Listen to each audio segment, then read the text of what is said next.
ওই দেখ সরকারের কত সুন্দর উদ্যোগ, বেটি পড়াও দেশ বাঁচাও আর বেটারা সব গান মারাও। তোর মুখে গালাগাল ছাড়া ভালো কথা বের হয় না। কেন এক ছবি লাগিয়ে রেখেছিস দেয়ালে? বারবার মানা করার সত্ত্বেও তুই আমার কথা কেন শুনিস না? তোর বাবা তো সেদিন কত করে বোঝালো তোকে, তুই তবুও শুনবি না? তোর বন্ধু খরচাকে দেখেও তো কিছু শিখতে পারিস, কত ভালো পড়াশোনা করে। আর তুই কি করিস? কখনো গার্জেন কল তো কখনো পরীক্ষার খাতায় আবার জিরো। আমি আগেও বলেছি আর এখনো বলছি, তোমরা আমাকে মারো ধরো যা খুশি করো, এমনকি তুমি ছবি ছিঁড়ে ফেলে দিলেও আমার মন থেকে তুমি ছবি মুছে দিতে পারবে না। ছোট থেকে ওকে আমার গুরু বলেই মানি, আমার আইডল, আমার স্বপ্ন, আমার সব কিছু ও আমার।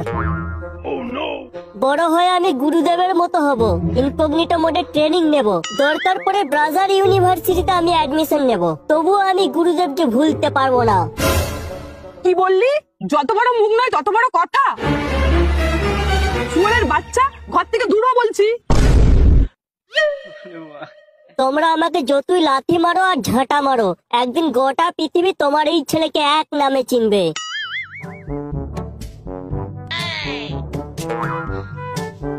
কিরে ওইভাবে কেইলে বসে আছিস কেন? কোথায় যাচ্ছিস তুই? কাজে যাচ্ছি রে, তোর মতো অন্তত বেকার নই আমি। কিসের কাজ করছিস এখন? ওই তো হারমোনিয়ামের কাজ করছি। কাল থেকে আমার কাছে বাল ছিঁড়তে আসবি, 500 টাকা করে রোজ দেবো। শালা বোকাটা, যেন ভাজা মাছটা উল্টে খেতে জানে না, কাটা ঘায়ে নুনে ছিটে দিতে এসেছে। আমি এখন আসছি রে, কাজের দেরি হয়ে যায় বুঝলি।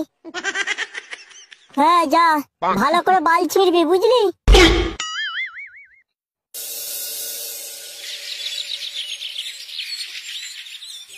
কিরে কাল স্কুলে এলি না যে?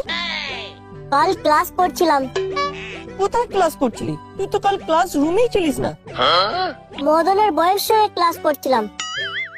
মদনের বয়স সঙ্গে ক্লাস করছিলি মানে? মদনের বউ কি আবার টিউশন পড়াতে শুরু করলো নাকি? ও তুই বুঝবি না, এখন ছোট তো, বড় হলে বুঝবি। ওই দেখ সরকারের কত সুন্দর উদ্যোগ, বেটি পড়াও দেশ বাঁচাও আর বেটারা সব গান মারাও। তোর মুখে গালাগাল ছাড়া ভালো কথা বের হয় না। এই দেখ তুই হচ্ছে ফার্স্ট বয়, ক্লাসের 1 নম্বর ছেলে। আমি টুকলি করে পাস করা ক্লাসের 2 নম্বর ছেলে। যদি তোর পছন্দ আমার সঙ্গে ঘুরবি, না হয় ঘুরবি না। তুই রাগ করছিস কেন বলতো? আমরা তো সেই ছোটবেলাকার খুব ভালো বন্ধু বল। না ভাই, তুই এমনিতে ভালো ছেলে, ভালো পড়াশোনা করিস, আমার সঙ্গে থাকলে